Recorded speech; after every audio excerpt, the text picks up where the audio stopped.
अच्छा जी। अस्सलाम वालेकुम। कैसे हैं आप लोग? सब उम्मीद है खैरियत से होंगे। चले जी, ये लास्ट जो एनसेड्स या एनाल्जेसिक्स की लास्ट प्रेजेंटेशन है या लास्ट कह सकते हैं कि इसकी स्लाइड्स हैं जो हमारी कवर करना रहती थी। तो वहीं से हम शुरू करेंगे कि एनसेड्स के डिफरेंट साइड इफेक्ट्स थे। हमने देखा कि नॉर्मली प्रोस्टाग्लैंडिन्स बॉडी में बहुत ज्यादा अच्छे इफेक्ट्स रखते हैं। वो प्रोस्टाग्लैंडिन्स के इफेक्ट क्या आते हैं? साइटोप्रोटेक्टिव है, म्यूकस लेयर के लिए, गैस्ट्रिक इरिटेशन को कम करते हैं, एचसीएल की सिक्रीशन को गैस्ट्रिक में रोकते हैं। ठीक है। इसके अलावा क्लॉटिंग पे कुछ ना कुछ इफेक्ट होता है इनका, और किडनी के जो नॉर्मल फंक्शंस हैं या नॉर्मल ब्लड फ्लो उसको मेंटेन रखते हैं। अब जब भी हम एनसेड्स देंगे तो एनसेड प्रोस्टाग्लैंडिन्स के इनहिबिटर्स होते हैं, तो इसका मतलब उनका इफेक्ट इसके अपोजिट आएगा। जब प्रोस्टाग्लैंडिन्स बॉडी में रुक जाएगा या वो स्टॉप हो जाएगा तो क्या इफेक्ट आएगा प्रोस्टाग्लैंडिन्स के रुकने की वजह से? Number one is gastric ulcer होगा। ठीक है। एचसीएल की सिक्रीशन ज्यादा बढ़ेगी, म्यूकस लेयर जो है वो डैमेज हो जाएगी जीआईटी की। और रीनल पे इसका क्या आएगा? साइड इफेक्ट्स आएंगे रीनल पे, और किडनी डैमेज होगा। थर्ड वन, इसके क्लॉटिंग्स पे इफेक्ट आएंगे। तो डिफरेंट ये इफेक्ट्स हमने पिछली क्लास में देखे थे। आज हम बात करेंगे कि एनसेड्स की अगर क्लासिफिकेशन की बात करें तो क्या क्लासिफिकेशन है। एनसेड की तीन मेन क्लासिफिकेशन यहाँ पे बताई हुई है। नंबर वन नॉन सेलेक्टिव है, number two selective COX-2 inhibitor, and number three इस क्लास को एनसेड्स में शुमार नहीं किया जाता मगर अलग से शुमार किया जाता है। तो जब हम बात करेंगे नॉन सेलेक्टिव कॉक्स इनहिबिटर्स की, नॉन सेलेक्टिव कॉक्स इनहिबिटर्स ऐसे कॉक्स इनहिबिटर्स होते हैं जो कॉक्स-1 और कॉक्स-2 दोनों पे काम कर सकते हैं। ठीक है, तभी इनको नॉन सेलेक्टिव कहा गया। अगर हम बात करेंगे सिलेक्टिव कॉक्स-2 इनहिबिटर्स की तो वो सिर्फ और सिर्फ कहां पे काम करेंगे? कॉक्स-2 एंजाइम पे। नॉन सेलेक्टिव कॉक्स इनहिबिटर्स की एग्जांपल में सैलिसाइलेट्स मींस एस्प्रिन। ठीक है, जो कि हमने देखा था कि कार्डियोवास्कुलर डिजीजेज में भी यूज होती है और आगे यूज होने वाली अक्सर प्रोडक्ट है। Second product is ibuprofen. Ibuprofen salt mostly commonly कहाँ पे यूज होता है? ब्रोफिन में यूज होता है, हमने देखा है। और इसके अलावा एनसेड जो हम दांतों के दर्द में खाते हैं उसमें भी आइब्रोफिन कहीं ना कहीं शुमार होता है। Third one is diclofenac. Diclofenac हमने देखा था कि वोल्ट्रान की टैबलेट में पाया गया था। और पायरोक्सिकेम भी एक सॉल्ट है। ये डिफरेंट सॉल्ट्स हैं जिसमें से चार नाम आप लोग जहन में रखेंगे। काफी लंबी क्लासिफिकेशन है। हमने जो है इसको वेरी फ्यू या बहुत कम नाम याद रखने की कोशिश की। सैलिसाइलेट्स ये मींस एस्प्रिन, आइब्रोफिन और डिक्लोफेनिक एंड पायरोक्सिकेम, ये चार जो है हम याद रखेंगे कि नॉन सिलेक्टिव कॉक्स इनहिबिटर्स है। इसके अलावा कॉक्स-2 इनहिबिटर्स की जब हम बात करेंगे तो इसमें सिर्फ दो नाम हम याद रखेंगे। Number one is celecoxib and number two is meloxicam. Number two is meloxicam. ठीक है, सैलिकॉक्सिब, कॉक्सिब से याद रखिएगा कि ये कॉक्स को इनहिबिटर कर रहा है, और बी जो है वो सेकंड वर्ड होता है ऑफ अल्फाबेट एबीसी का। तो कॉक्स-2 को इनहिबिटर कर रहा है। किसको इनहिबिट कर रहा है? सेलिकॉक्सिब कॉक्स-2 को। और मेलोक्सिकेम भी जो है वो कॉक्स-2 इनहिबिटर है। थर्ड जो क्लासिफिकेशन हमारे सामने है वो क्या है कि थर्ड क्लासिफिकेशन में ये बात साफ तौर पे कही गई कि एनाल्जेसिक में या एनसेड्स में हमने देखा था कि तीन प्रॉपर्टी एनसेड्स में होना बहुत जरूरी है। नंबर वन उसका analgesic effect, number two anti pyretic effect, and number three is anti inflammatory effect. ये तीन अगर प्रॉपर्टी पाई जाएंगी तो किसी भी चीज का शुमार एनसेड में होगा। ठीक है। अच्छा, लेकिन यहाँ पे दो प्रॉपर्टीज पाई जाती हैं, analgesic and as well as anti pyretic. But anti inflammatory efficacy या पोटेंसी पैरासीटामोल के अंदर नहीं होती, तभी इसको एनसेड में शुमार नहीं किया जाता, या साइड चेन एनसेड में कहीं ना कहीं दूर से शुमार किया जाता है। ठीक है। पैरासीटामोल, अगर मैं यहाँ आप लोगों को पेपर में इमेज दूं और एग्जाम में इमेज दूं और ये कहूँ कि इनमें से आप मुझे बताएं कि कौन सी ड्रग्स जो है वो एनसेड्स हैं, तो नंबर वन पेनाडोल या पैरासीटामोल नहीं है। क्यों नहीं है? क्योंकि ये एंटी इन्फ्लेमेटरी इसकी एफिकेसी नहीं होती। अच्छा, दूसरी ड्रग आ रही है न्यूब्रोल फोर्ट। न्यूब्रोल फोर्ट एनाल्जेसिक है, मसल रिलैक्सेंट है, मगर एनसेड में शुमार नहीं होती क्योंकि इसमें एक तो पैरासीटामोल है जो कि नॉन एनसेड है, मींस एनसेड नहीं है, और ऑर्फेनड्राइन है जो कि मसल रिलैक्सेंट है, तो इसका भी शुमार नहीं होता एनसेड में। थर्ड है पैरासीटामोल प्लस ट्रामाडोल जो कि टोर्निफ्लेक्स पी है, तो इसका भी शुमार एनसेड में नहीं होता क्योंकि पैरासीटामोल हमने देखा। दूसरा अगर हम बात करेंगे ट्रेमाडोल, ट्रेमाडोल कहाँ पे हमने पढ़ा था? इससे पहले हमने पढ़ा था कि अदर एनाल्जेसिक्स में जो सीएनएस क्लास आती है, ठीक है, अदर एनाल्जेसिक्स में ये काम करते हैं और सीएनएस पे अपना काम करते हैं, लेकिन और ओपियोइड रिसेप्टर्स पे भी काम करते हैं, लेकिन इनका शुमार ओपियोइड्स में नहीं होता क्योंकि कुछ कैरेक्टरिस्टिक्स इनके ओपियोइड से मुख्तलिफ हैं। तो ये तीनों एनसेड्स नहीं हुए। ठीक है जी।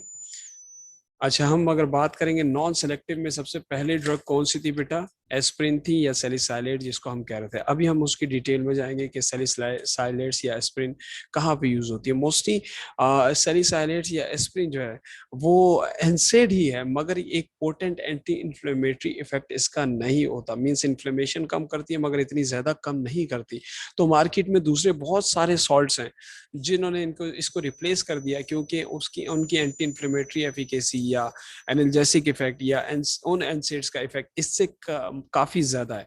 तो इसको ज्यादातर एंटी इन्फ्लेमेटरी एजेंट के तौर पे यूज नहीं किया जाता, बल्कि कार्डियोवैस्कुलर डिजीजेस में यूज किया जा सकता है। अच्छा, अगर हम बात करेंगे ना एस्प्रिन की, तो एस्प्रिन की मार्केट में दो डोजेज फॉर्म आती है। एक 75 मिलीग्राम में आती है और दूसरी 250 या 500 मिलीग्राम में आती है। मगर इस बात में ये याद रखना है कि जो 75 मिलीग्राम है, जब हम लो डोज एस्प्रिन देंगे, जब हम लो डोज एस्प्रिन देंगे तो वो कार्डियोवेस्कुलर डिजीजेस में यूज होगी। Low dose aspirin has anti clotting effect.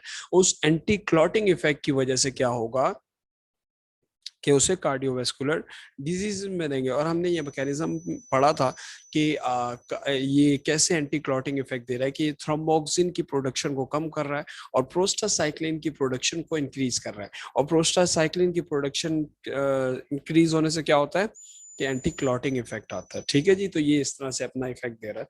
तो ये कार्डियोवेस्कुलर प्रॉब्लम्स में यूज होता है एस्पिरिन 75 मिलीग्राम। लेकिन जब हम 500 या 250 मिलीग्राम की बात करेंगे, जब एस्पिरिन हाई डोज में यूज होता है तो उसका एनाल्जेसिक इफेक्ट आता है या एंटी इन्फ्लेमेटरी इफेक्ट आता है।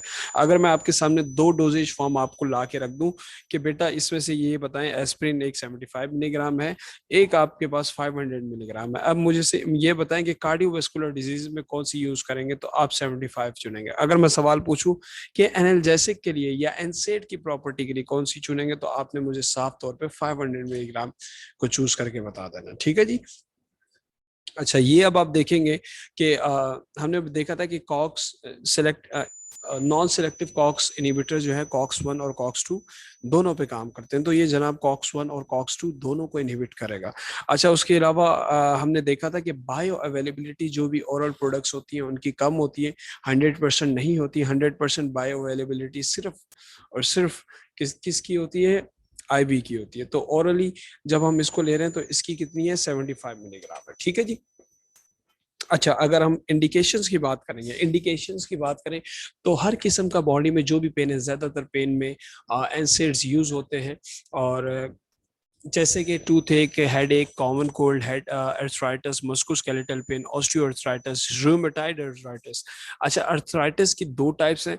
हमने देखा था कि एक ऑस्टियोआर्थराइटिस है, एक रूमेटाइड अर्थराइटिस है, जिसको अगर हम आगे डिटेल में पढ़ेंगे।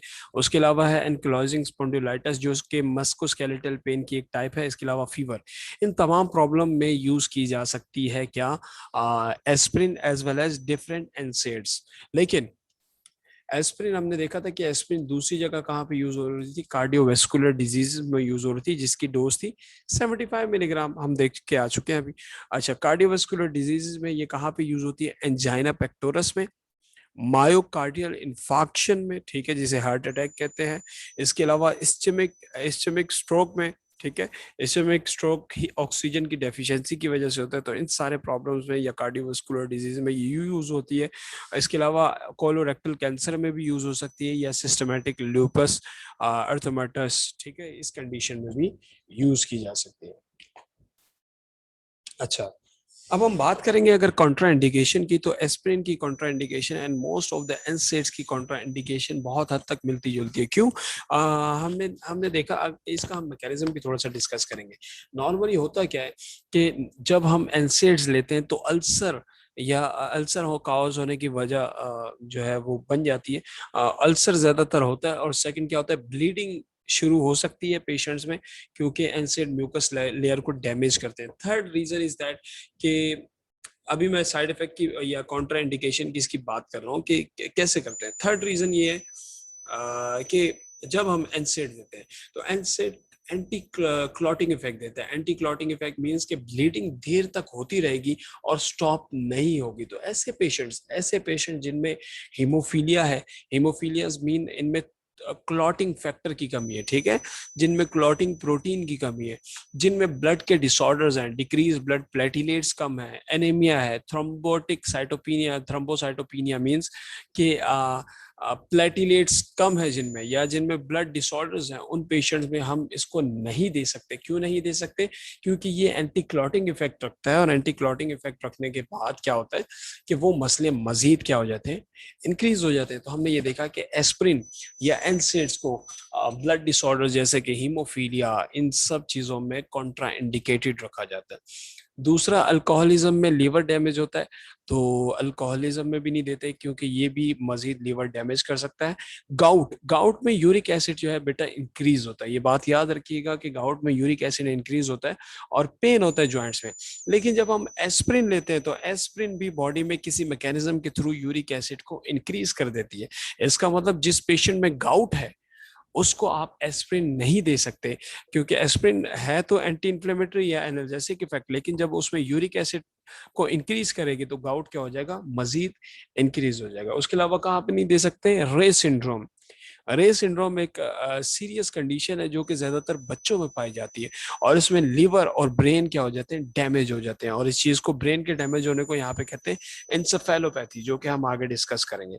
तो रे डिसऑर्डर्स में इसको नहीं देते। अच्छा, अब अल्सर में नहीं देते क्योंकि ये अल्सर कॉज कराता है, जब एसिड इंक्रीज कराता है। स्टमक या इंटेस्टाइनल अल्सर या ब्लीडिंग में नहीं दे सकते, लिवर प्रॉब्लम में नहीं दे सकते, हमने देखा था, किडनी प्रॉब्लम में नहीं दे सकते। और ज्यादातर ड्रग्स जो है वो आपको पता होगा कि Contra indicated in pregnant women. बहुत ज्यादा, जब कोई भी वुमेन प्रेग्नेंट हो जाती है तो उसे स्ट्रिक्टली अक्सर मेडिकेशंस क्या की जाती हैं, अवॉइड की जाती हैं, ताकि किसी तरह बेबी पे इफेक्ट ना आए, या तो उनकी लाइफ जो है वो इंक्रीज रहे और क्वालिटी बेहतर रहे। तो बहुत सारी ड्रग्स हैं जिनका साइड इफेक्ट्स प्रेगनेंसी में देखने को मिलता है, इसलिए उन्हें इनहिबिट किया जाता है।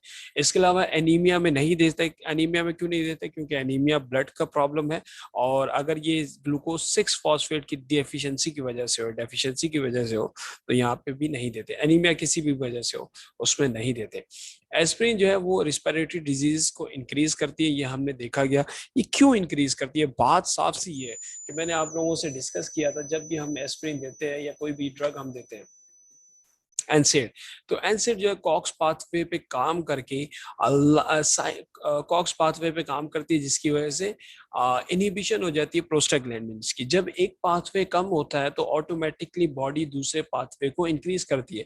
इसका मतलब जब कॉक्स पाथवे रुकेगा तो ऑटोमेटिकली लॉक्स पाथवे क्या हो जाएगा, शुरू हो जाएगा या चालू हो जाएगा। जब लॉक्स पाथवे शुरू हो जाएगा तो ल्यूकोट्राइंस की प्रोडक्शन होगी, जो कि मजीद किसी भी पेशेंट में क्या कराएगी, अस्थमा कराएगी। ठीक है, ये साइकिल आप लोगों ने देखी भी थी।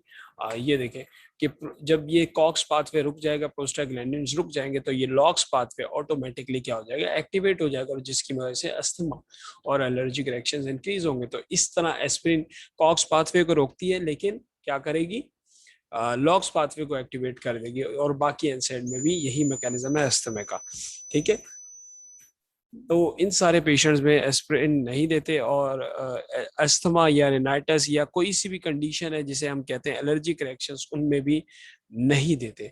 अच्छा, यहाँ पे एक टर्म लिखी हुई है एनाफाइलैक्सिस। एनाफाइलैक्सिस जो है, इसको शेयर करने से पहले मैं आप लोगों को एक वीडियो दिखाना चाहूंगा, जो कि शायद आप लोगों को दिखे या ना दिखे। Let me just clear.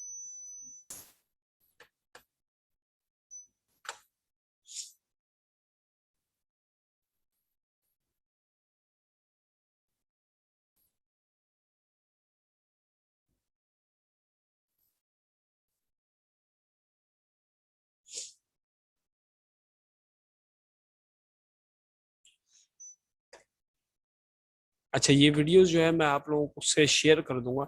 आप लोग देखिएगा कि एनाफाइलैक्सिस रिएक्शन किस तरह का होता है। एनाफाइलैक्सिस रिएक्शन बहुत ही खतरनाक किस्म का रिएक्शन है, और इसको रोकने के लिए बहुत सारी प्रिवेंशंस की जाती है, जो कि मैं एक ही वीडियो में आप लोगों के लिए रिकॉर्ड करके मजीद भेज दूंगा। ठीक है जी। अच्छा, ये हाइपर सेंसिटिविटी रिएक्शन जो है एस्थमा या दूसरे तरह के हाइपर सेंसिटिविटी रिएक्शन जिन्हें हम एनाफाइलैक्सिस भी कहते हैं, ये भी बहुत सारी ड्रग्स से देखने को मिलते हैं।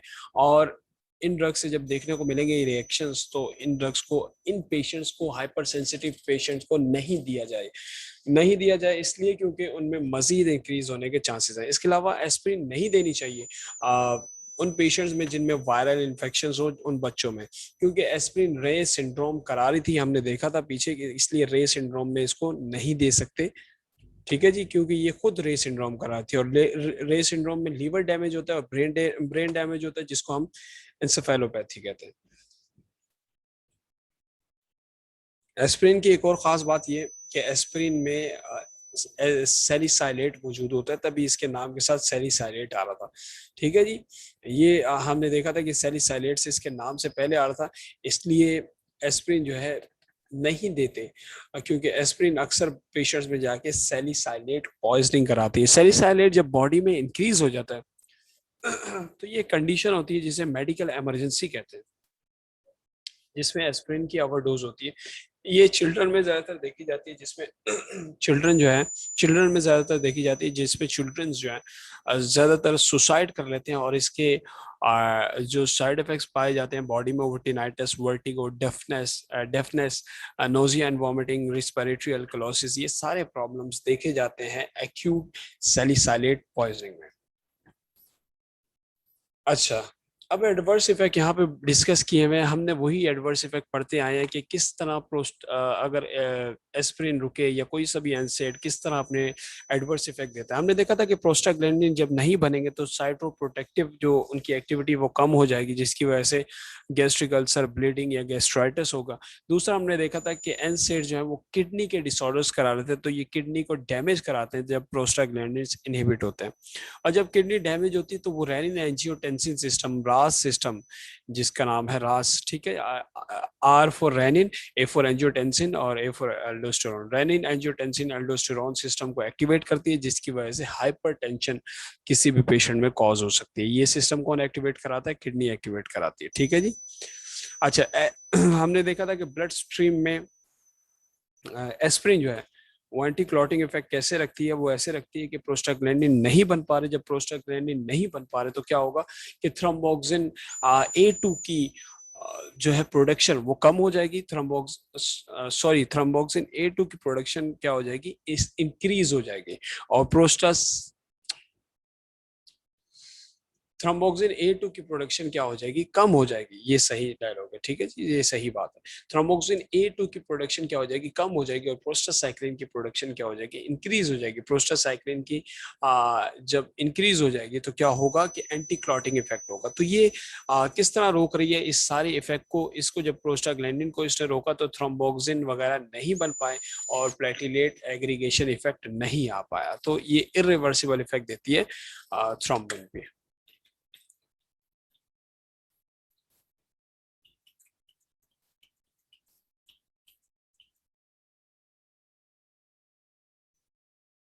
ठीक है जी, उसके बाद हम बात कर रहे हैं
Every year, up to 2,000 people in the U.S. and Canada die from anaphylaxis, a serious allergic reaction. The most common causes are allergies to peanuts, insect bites, and seafood. But not all anaphylactic reactions are severe. They can be mild, with subtler symptoms. And most people don't know that if you've had a mild reaction in the past, you're at risk of having a life-threatening one in the future. More from Mayo Clinic on a new anaphylaxis awareness campaign. John Lindine's reaction came on fast. I started to feel a little dizzy. It was becoming very, very difficult for me to breathe. John remembers reaching for the phone to call for help.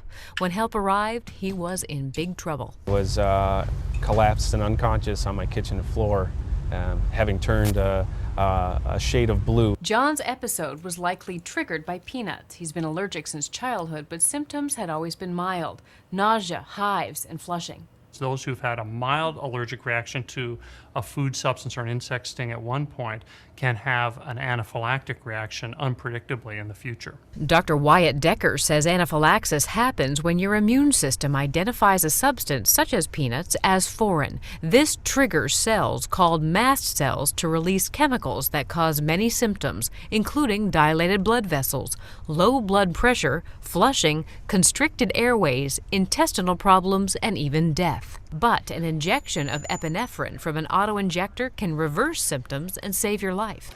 Pull off the cap and you hold it to your thigh and you inject it, and then you hold it in there for 10 seconds. Dr. Ronna Campbell and Dr. Decker have teamed up with other health organizations to teach people about anaphylaxis. अच्छा जी, एक video शायद आप लोगों से share हुई कि नहीं हुई।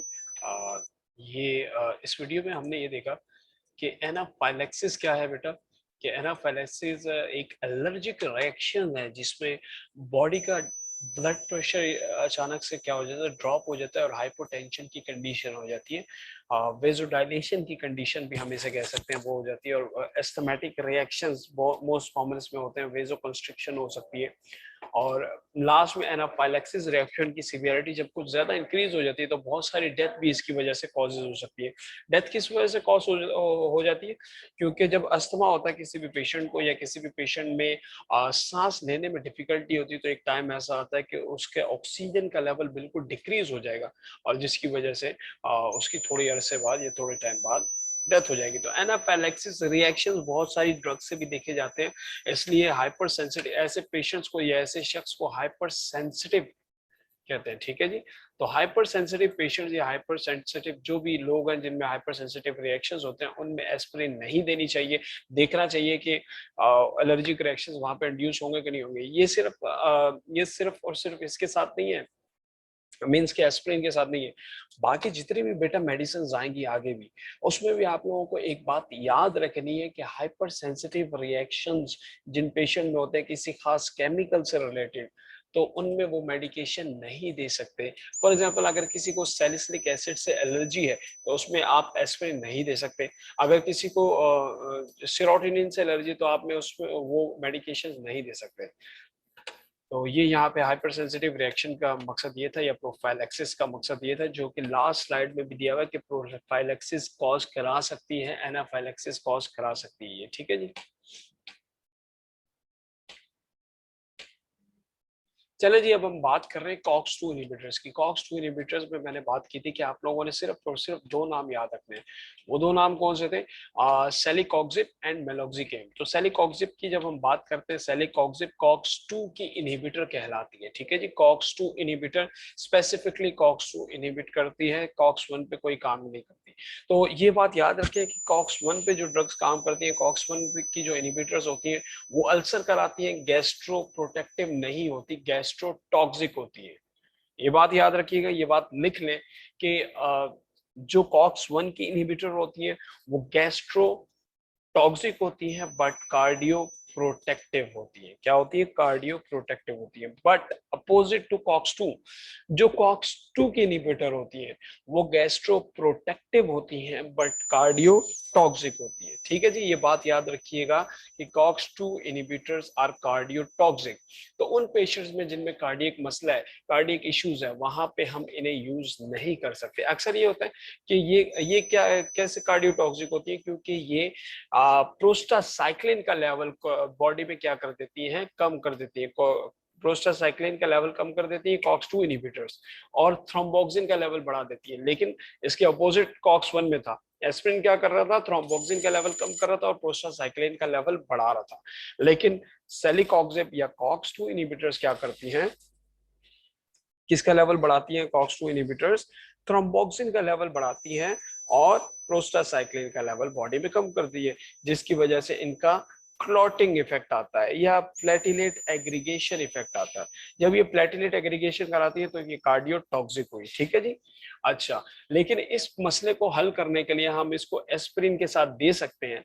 अगर किसी पेशेंट में प्रॉब्लम्स हैं तो उसमें हम एस्पिरिन के साथ इसको दे सकते हैं, ताकि उसमें कार्डियक मसले ना हो। कार्डियक मसले डील करने के लिए एस्पिरिन हम इन कॉम्बिनेशन यूज कर सकते हैं। इसके अलावा हमारी लास्ट प्रोडक्ट जो इसमें हम डिस्कस करेंगे एनसेड में, वो है एसिटोअमाइनोफिन, या जिसे पैरासीटामोल या जिसे पैनाडोल कहते हैं। पैनाडोल हमने देखा था। अच्छा, पैनाडोल या पैरासीटामोल ये क्यों नहीं कहलाती? अब बात सिंपल सी यही है कि ये क्यों नहीं कहलाती एनसेड। याद रखिएगा कि एनसेड पेरिफेरल नर्वस सिस्टम पे काम करती है। किस पे काम करती है? पेरिफेरल नर्वस सिस्टम पे जाके एरिकडोनिक एसिड पाथवे को रोकती है, कॉक्स-1 और कॉक्स-2। ठीक है, अभी तक हमने कॉक्स-1 और कॉक्स-2 की बात की थी, लेकिन जब वो एंजाइम सीएनएस में जब कॉक्स साइक्लोऑक्सीजनेस पाथवे जब रुकता है तो उसे एंजाइम को कहते हैं कॉक्स-3। ठीक है जी। सीएनएस में अगर साइक्लोऑक्सीजनेस एंजाइम मौजूद होता है ब्रेन में तो उसे कहते हैं कॉक्स-3। ये कॉक्स-3 इनहिबिटर्स होती हैं क्योंकि ये सीएनएस पे काम करती है, एसिटोअमाइनोफिन, पैनाडोल।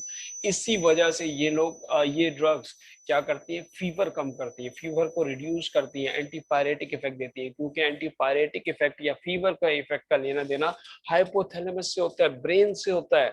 तो सीएनएस पे जब ये इफेक्ट करेगी तो क्या होगा कि वो इफेक्ट, एंटीपायरेटिक इफेक्ट हमें मिलेगा। इसी वजह से इसको एनसेड में शुमार नहीं किया जाता, बट इसको एनाल्जेसिक एंड एंटीपायरेटिक ड्रग में शुमार किया जाता है। ठीक है जी। ये प्रिफर्ड की जाती है उन पेशेंट्स में। अब याद रखिएगा, हमने डिस्कस किया था ये बात, बार बार हमने कही थी कि जो एनसेड्स होती हैं वो हम हीमोफीलिया के या पेप्टिक अल्सर के पेशेंट्स में या ब्रोंकोस्पेज्म की कंडीशन में नहीं देते। ब्रोंकोस्पेज्म में क्यों नहीं देते? क्योंकि ये मजीद अस्थमा कॉज कराती है। पेप्टिक अल्सर में क्यों नहीं देते एनसेड्स? क्योंकि वो मजीद अल्सर कॉज कराती है एचसीएल की सिक्रीशन को इंक्रीज करा के। हीमोफीलिया में क्यों नहीं देते? क्योंकि ये थ्रोम्बोक्सिन के थ्रू क्या करा रही थी, प्लेटिलेट की एग्रीगेशन, सॉरी, एसिड जो है वो क्या कराती है, प्लेटिलेट की एग्रीगेशन को कम करती है और एंटी क्लॉटिंग इफेक्ट देती है। तो ब्लीडिंग जो है वो और इंक्रीज होती है एनसेड से, इसलिए ब्लीडिंग पेशेंट्स में नहीं देते। तो ये एनसेड तमाम हीमोफीलिया, पेप्टिक अल्सर, चिल्ड्रंस और ब्रोंकोस्पेजम्स के पेशेंट में कॉन्ट्रा इंडिकेटेड है, लेकिन क्योंकि वो कॉक्स-1 और कॉक्स-2 इनहिबिटर है। लेकिन एसिटोअमाइनोफिन और पैरासीटामोल की कंडीशन में ये कंडीशंस नहीं होती, क्योंकि ये कॉक्स-1 या कॉक्स-2 पे काम नहीं करती। इसका मतलब ये प्रोस्टाग्लैंडिन्स को वैसे नहीं रोकेंगी, ठीक है। इसलिए ये ब्लीडिंग कॉज नहीं कराएंगी, अल्सर कॉज नहीं कराएंगी। इसलिए ये हीमोफीलिया के पेशेंट्स में दे सकते हैं, पेप्टिक अल्सर के पेशेंट्स में दे सकते हैं, ब्रोंकोस्पेज्म के पेशेंट्स में दे सकते हैं, ज्यादातर हर किस्म के पेशेंट्स में दे सकते हैं। बट एक इशू ये है एसिटोअमाइनोफिन या पैरासीटामोल के साथ, वो इस इमेज से आपको क्लियर होगा कि क्या इशू है एसिटोअमाइनोफिन के साथ। एसिटोअमाइनोफिन जब भी बॉडी में इंक्रीज होती है तो ये एक मेटाबोलाइट बनवाती है जिसका नाम है नेपकी। ठीक है जी, एक मेटाबोलाइट बनाती। हम बात कर रहे हैं मेटाबॉलिज्म और एक्सक्रीशन की। मेटाबॉलिज्म और एक्सक्रीशन की जब मैं बात करूंगा तो दो तरह से हमने बात की थी कि कंजुगेशन के थ्रू कोई भी ड्रग जो है वो लेस मोर पोलर होके बॉडी से बाहर होती है। ठीक है, ये 95% जो ड्रग है वो बॉडी से बाहर हो जाती है, लेकिन 5% जो है वो बॉडी में रह जाती है और बॉडी में एक मेटाबोलाइट बना लेती है जिसका नाम होता है नेपकी। नेपकी एक लीवर टॉक्सिक मेटाबोलाइट है। नेपकी एक लीवर टॉक्सिक मेटाबोलाइट है एसिटोअमाइनोफिन का। ठीक है। अच्छा, नेपकी को मजीद इस मेटाबोलाइट को बॉडी में खत्म करने के लिए ग्लूटाथायोन मौजूद होता है। कौन मौजूद होता है? ग्लूटाथायोन मौजूद होता है। ग्लूटाथायोन नेपकी जो कि टॉक्सिक मेटाबोलाइट है उसको कन्वर्ट कर देता है नॉन टॉक्सिक मेटाबोलाइट में। बात समझ आ रही है? एसिटोअमाइनोफिन 95% तक बॉडी से बाहर हो गई, लेकिन जो 5% रह जाती है अगर हमने एक्सेस डोज ले ली तो वो 5% जो रह गई वो नेपकी में कन्वर्ट होगी जो कि लीवर के लिए टॉक्सिक होती है। अब नेपकी को कन्वर्ट करवाता है ग्लूटाथायोन नॉन टॉक्सिक मेटाबोलाइट में। लेकिन अक्सर ये होता है कि जब हमने बहुत ज्यादा ओवरडोज ले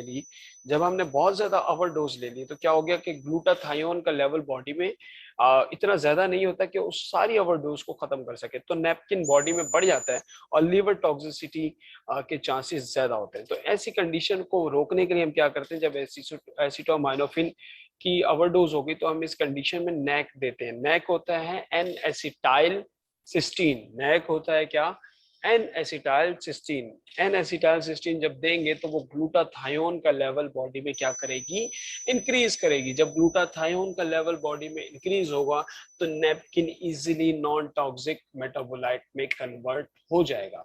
तो एज ए एंटीडोट, एसिटोअमाइनोफिन का एंटीडोट हम नैक यूज करते हैं, एन एसिटाइल सिस्टीन यूज करते हैं अगर इसकी ओवरडोज हो जाए। मैकेनिज्म समझ में आया कि ठीक है जी, नैक का लेना देना इसकी टॉक्सिसिटी से। तो साइड इफेक्ट पढ़ेंगे, इसमें लिखा हुआ है severe liver toxicity due to the formation of नेपकी।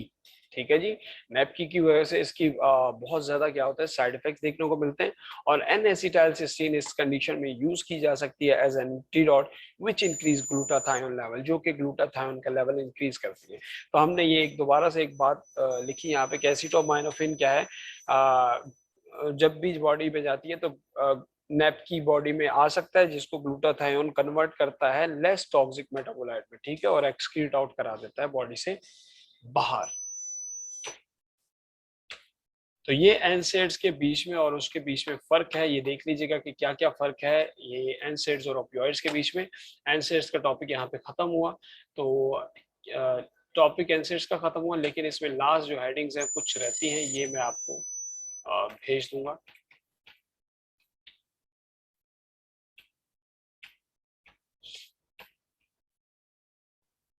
अच्छा जी, एनसेड्स और ओपियोइड्स में क्या फर्क है? एनसेड्स और ओपियोइड्स में क्या फर्क है कि ये ड्रग्स जो है वो कंट्रोल नहीं होती, सॉरी लीगल इसके लिए जरूरत नहीं होती, प्रिस्क्रिप्शन की जरूरत नहीं होती, आप इजीली ले सकते हैं। लेकिन ओपियोइड्स जो है वो लीगली कंट्रोल की जाती है, इसके लिए जो शेड्यूल 2 और 3 के लीगल नोटिस है उसे यूज किया जा सकता है और इसके लिए प्रिस्क्रिप्शन होना बहुत जरूरी है। एनसेड पेरिफेरली एक्ट करती है, पेरिफेरल नर्वस सिस्टम पे काम करके कॉक्स 1 और कॉक्स 2 को रोकती है, लेकिन ओपियोइड जो है वो सीएनएस पे काम करते हैं, डेल्टा, म्यू डेल्टा और कापा के रिसेप्टर्स पे काम करते हैं। एनसेड्स के साइड इफेक्ट्स या डिपेंडेंस विड्रॉल इफेक्ट्स नहीं देखने को मिलते, ओपियोइड्स के विड्रॉल इफेक्ट्स देखने को मिलते हैं। एनसेड्स के ये तमाम इफेक्ट पाए जाते हैं, analgesic, anti inflammatory, anti pyretic and as well as anti platelet effect. लेकिन ओपियोइड्स के मैक्सिमम एनाल्जेसिक इफेक्ट्स पाए जाते हैं, बाकी नहीं पाए जाते। एनसेड्स के अंदर सीलिंग इफेक्ट नहीं होता। सीलिंग इफेक्ट ये क्या होता है, सीलिंग इफेक्ट कि जब भी एनसेड्स लेते हैं तो जितनी भी ड्रग इंक्रीज करें वो पेन एक हद तक रिड्यूस होगा, उसके बाद रिड्यूस नहीं होगा, तो ये सीलिंग इफेक्ट कहलाता है। लेकिन ये सीलिंग इफेक्ट कहाँ पे, ओपियोइड्स में opioids don't have analgesic ceiling effect, इनमें सीलिंग इफेक्ट नहीं पाया जाता। इसकी डोज जब इंक्रीज करते जाएं तो इंसान को क्या होता है, रिलैक्सिंग इफेक्ट ज्यादा मिलते हैं, तो सीलिंग इफेक्ट इसमें नहीं पाया जाता। सीलिंग इफेक्ट का मतलब क्या है कि डोज इंक्रीज करने से पेन का कम नहीं होना। अच्छा, साइड इफेक्ट्स इनके ये है कि गैस्ट्रिक और लिवर और कार्डियोटॉक्सिसिटी कराती हैं, लेकिन यहाँ पे हमने देखा कि opioids constipation, nausea, vomiting, sedation, respiratory depression, withdrawal symptoms ये सारे कराते हैं। तो यूजेस भी देख लीजिएगा कि कहाँ कहाँ यूज हो रहे हैं और ओपियोइड्स कहाँ कहाँ यूज हो रहे हैं, अक्यूट पेन में, क्रॉनिक पेन में, न्यूरोपैथिक पेन में और लो बैक पेन में या इस तरह की कंडीशंस में ओपियोइड्स ज्यादातर यूज होते हैं। ठीक है जी, ये उसके बाद आप लोग मजीद ये वीडियोस देखिएगा, रूमेटाइड आर्थराइटिस, ठीक है, ये आप लोगों ने कॉपी करके, यहाँ से कॉपी करके रूमेटाइड आर्थराइटिस एनिमेशन पेस्ट कर दीजिएगा। यूट्यूब पे सबसे फर्स्ट वीडियो जो आएगी वो आप लोग देख लीजिएगा, या तो ये लिंक भी आप लोगों से शेयर किए हुए, ये 3 वीडियोस देखेंगे आप लोग, तो उसके बाद फिर हम ये नेक्स्ट थोड़ा सा जो रहता है एनाल्जेसिक्स का टॉपिक 4 से 5 स्लाइड है वो हम कवर करेंगे।